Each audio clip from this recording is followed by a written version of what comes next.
nung nakapag-help ka ito.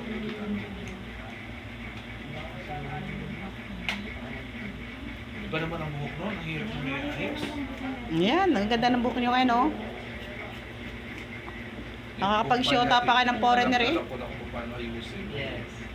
Sa kapatid mo. Maganda. Oh, siya din ako.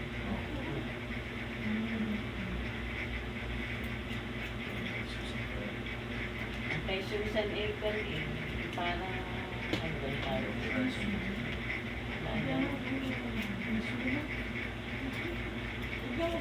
Ang ganda ng buhok niyo. Bawal niyo kumain tuyo. Mahal lang isda ngayon. Lahat na may mahal. Nang bagyo mo bilang isang kilo ng tuyo. Lahat kami puro tuyo.